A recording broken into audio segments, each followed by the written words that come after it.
Hello everybody, and yeah, it looks a little different, doesn't it?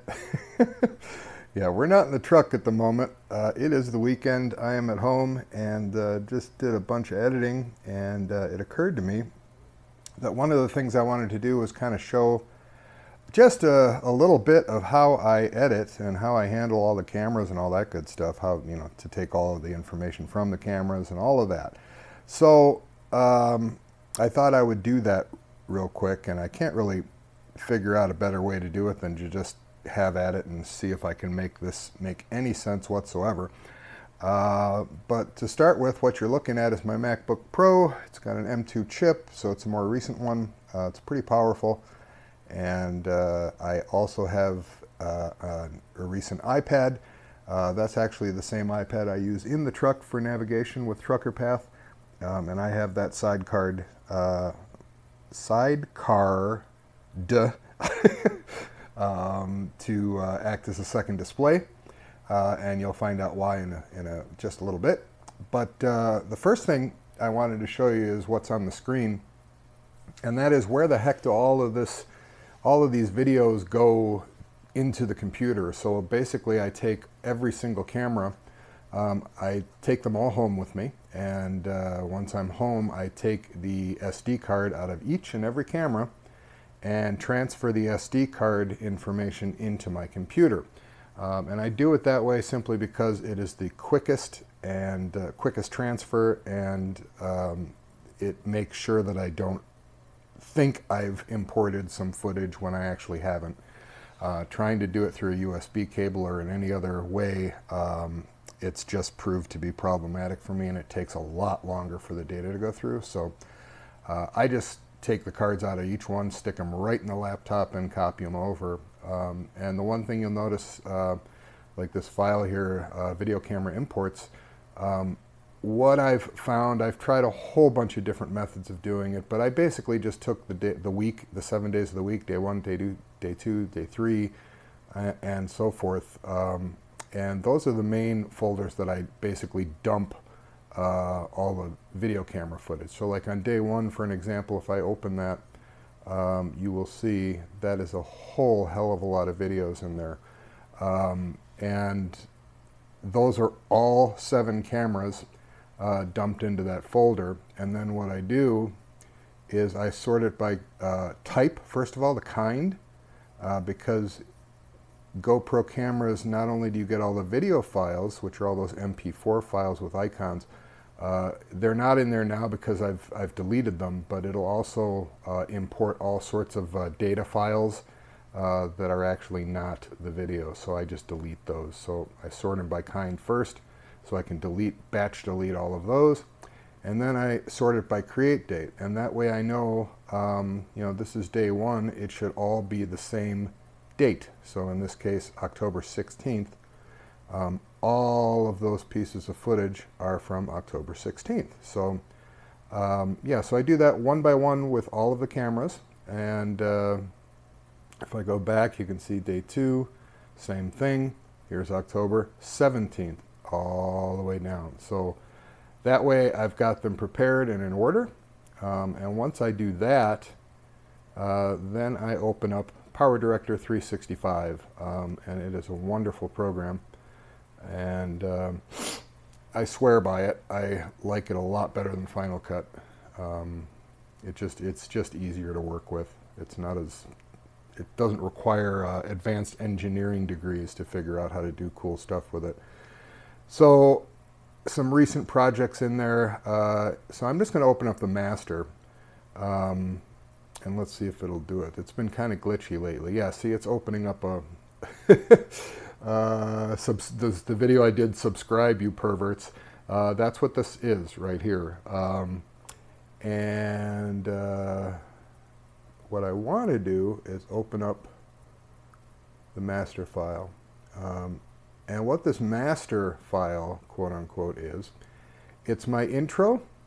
So this right here is my intro to all of my videos, and then where the cursor is now, that starts the outro, and in between is where I put all of the videos. So now you can see on the left-hand side, you can see what I do with the iPad, because if I click over here, see, you're going to see the actual, see, it shows up on the screen to the left. And the reason I do that is because I want this section up here uncluttered. If I don't dock that that way, it ends up putting it over here, and then it gets tiny, and if you try to make it bigger, then it starts blocking stuff. It's a lot nicer to just get it off of this screen and throw it on its own screen over there in a little bit larger size, so I can see what the heck is going on. And then this whole section, it defaults to icons, but I put it into a file mode, specifically so I can see the dates and times. So this is all intro stuff, so it's from various dates and times, various stuff in there. Oh, okay, so this has all of the previous stuff. Okay, so let me do this. I'm going to get back out of here. I'm going to quit PowerDirector now. That's a quirky thing. Sometimes it saves all the clips in the library of the last project you were working on. So I just get out of it and reopen it. There we go. That's more like it. So now there's much less footage in there, and that's the way it's supposed to be. So all of these icons up here are pieces of footage that are down here that I've put in. This is what they call a timeline, this right here. This is where you actually build the finished product of the video. So if I put this over to show it in file form, you can see all the check marks. They've all been thrown into the timeline. They're all being used in there somewhere. So once I'm at this point, I can either go from media content and click this thing and start importing media, but what I usually do is I just go to that Finder window where I have all of that footage, and essentially I just copy all of it, and once I have all of it, I just grab it, drop it in, and you can see it's now dropped into this program. So the next thing I do from this point is to make sure I don't ruin my master.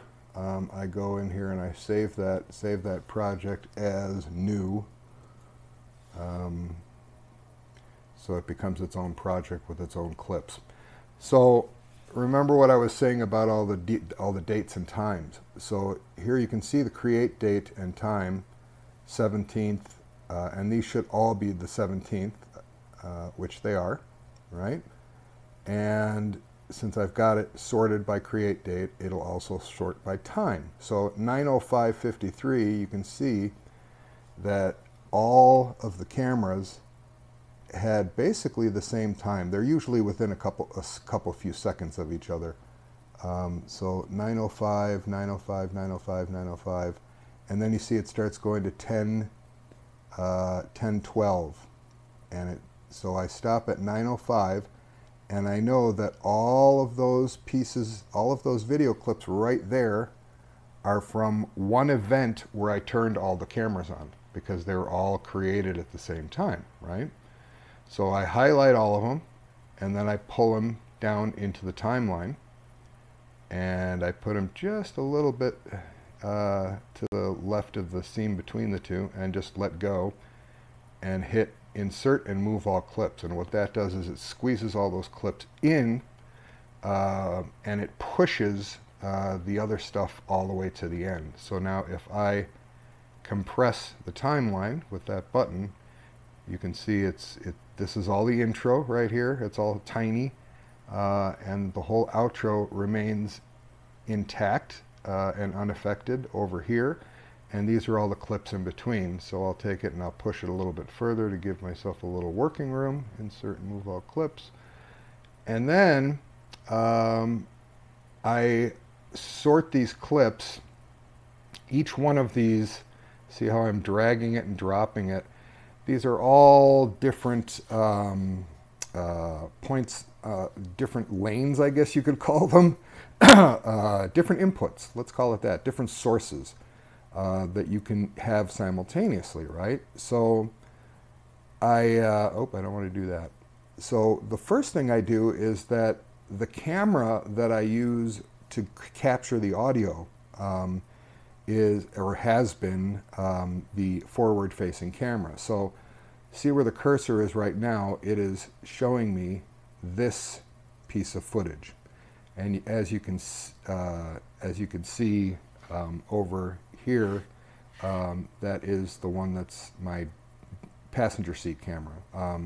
So as I go to this clip, it should show me, why is it doing that?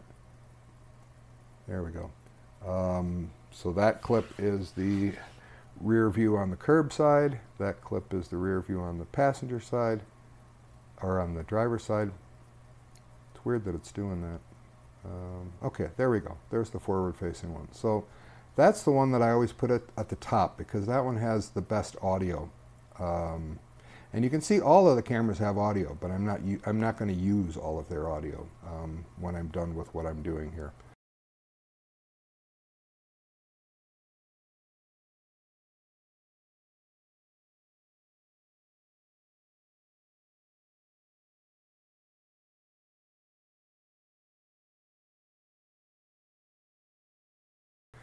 The next one I put underneath it is the one that's facing me directly from the A-pillar.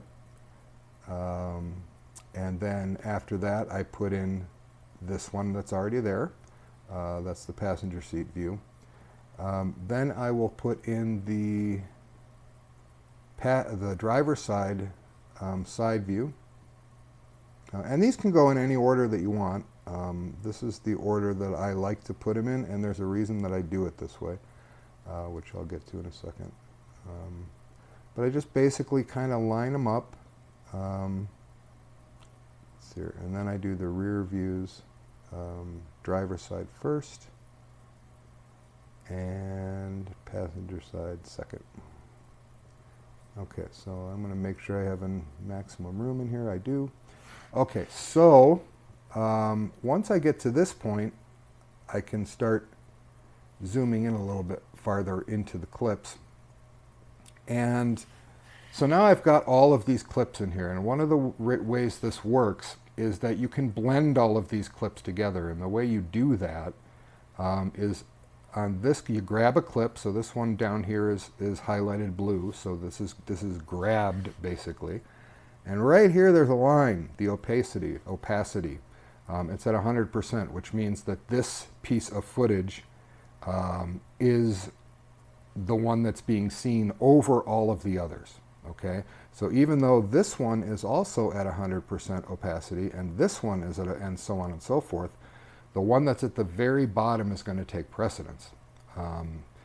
And I've just become accustomed to the order that I've put them in. So it really, at the end of the day, makes no difference, whatever works for you. So what I do here is I'm obviously not going to start this clip with a curbside rear view. I could, but I usually don't. So I grab that line, I pull it down to 0, and you'll see how the screen jumps. And what it's showing now is this clip, because that's the next one on the bottom that is showing 100% opacity. So if I pull this down to like 50-ish or 43%, you'll see how it blends with the other one. So that kind of gives you an idea of what it's doing, right?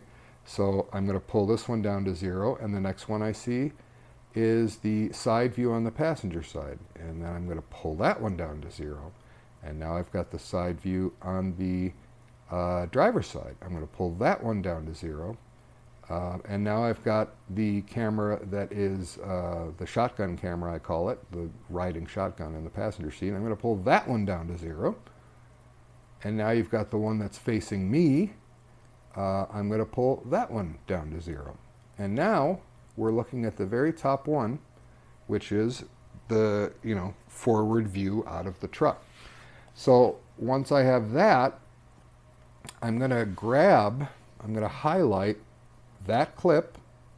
I'm also going to grab that clip, that clip, that clip, and that clip. And the reason I'm doing that is that all of those clips are inside the truck. All right? So they're all picking up the same audio source, basically me talking, inside the truck. Even though the main audio is going to this first camera, all the other ones are still picking up audio. And I want them to, because that's how you can sync them all to be at the exact time, because cameras never start and stop at exactly the same time, no matter what you do. So you have to sync them. And I'm going to show you a very easy way to do that. So now we've got them all chosen, highlighted. And there's this button right here. It says Sync by Audio. And when I push that, it's going to analyze the audio feed from every camera, which in this case is 5 cameras. And it is going to align them based on the audio wave pattern that it is reading. And it takes them and puts them down below, down here, and then you have to grab them and put them back up there. Why it does that, I'm not exactly sure, but it just does that. But you can see how they're off from each other right here. See how they're staggered now? And if I zoom in on it, they're usually, yeah, now you can really see. Subtle difference, very slight differences, but see how they're staggered? That's because they all started, the cameras began recording at slightly different times. And if you don't do this step, if I switch to the camera that's facing me, remember the forward-facing camera is the one grabbing the main audio I'm going to use. So if I don't align that, you're going to see my lips moving like a bad Asian movie, like when the character is speaking and then the sound comes later or before or whatever. That's what happens. So in those old Japanese horror movies like Godzilla and stuff like that, when they had to overdub them into English, they never synced them well. So anyway, I'm going to grab that, I'm going to grab that, so I'm going to grab all of these clips, and there should be 5 of them, 1, 2, 3, 4, 5, yep. And then once I have them all grabbed together, I'm going to grab the group, pull it back up, and there. I'm going to put them back over the top of the rear view cameras. Now the rear view cameras, the reason why I didn't include those is because those are outside of the truck. Those are mounted outside. So the only audio that these things get is just noise from outside of the truck. You basically hear the engine. So there's no way to sync those via audio. So what I've done just through trial and error, first off, this isn't quite aligned. There we go. What I've done through trial and error is I realized that those two start at basically the same time, and even if they're a couple microseconds off, it really doesn't matter, because the visual really is not that critical. It's the audio that's more critical. So I line them up together, and I found through trial and error that it's usually the camera on the A-pillar, the one that's facing me, the one that's facing my face. Let me pull it up. This one. That camera is usually synced almost perfectly with those outside rear views. So what I do is I, again, grab that group of cameras that have interior audio. I'm going to move the cursor all the way over here before I do that. And I'm going to zoom in. And the reason I'm zooming in, you can see that, you know, it gets a little bit cumbersome, a little tricky to work with. But I want basically to grab that entire group of clips. Remember, they're now all synced by audio, so you don't want to get these offsets. You don't want them to change because they're all synced perfectly in audio. So I want to move the group until the one that's facing me is perfectly aligned, and that little blue line that appears, you see that? That blue line there? That shows me, oops, I let go of it, funky. Let me do that again. Why is it doing that? Let me move this cursor. Ah, shit. Will it give it to me? Yeah, it'll give it to me, okay. Let me move that cursor a little bit. Okay, there. So that blue line right there, you see how as I'm moving these, See where that blue line keeps jumping around? Once that blue line is even with the clip that I'm holding, that I'm grabbing, and those bottom clips, then I release it. And now those clips are lined up. See, they're perfectly in alignment there. So the next thing that I do, I can zoom back out a little bit because that's tricky to look at. Next thing I do is I look at, okay, which one of them is the shortest, as far as, you know, the last one to turn on of the group, and that would be this one. So I jump the cursor to that, then I have to click out of it so it's not highlighted, but then I hit this little knife button, and that chops the loose ends off. And then I can grab those loose ends, just like, you know, the old days of physically editing film when you had to trim it. Delete all of it, delete and remove and leave the gap, and boom, now they're completely straight and they're all synced. So now the audio is all completely the same on all of these pieces of video. Well, happy Tuesday, October 17th. Pretty cool, right? So the next thing I want to do is I have a big gap in between the intro and the start of the clips. So I'm going to grab that empty space and I'm going to delete it, and all of those clips jump over to the intro. So now I want to put my cursor directly there, and I'm going to zoom in, and now I can see, if I want to try it, I can just roll it. There's the end of my outro or intro, and it goes right into the first clip. But that's a little bit too abrupt for me, so I like to put a transition in there, which is this little button over here. And there are a zillion transitions, but I have captured the ones I really like using the most and put them in a favorites list. And I always use the spinner as my entrance into the video. So I'll just put that, and you just put it over like a piece of tape connecting them. And the reason that I'm making it this size is for a reason. I like to eyeball this size of that transition, you know, as I zoom in and out of it. That's the size I'm looking for, because that is how I know the angle of how to fade the clips, and I'll show you that in just a second. So now we've got that spin on the entrance into the clip. Now this, I would normally trim this down a little bit so that you don't have so much dead air space before I start speaking, but you know, whatever, it is what it is.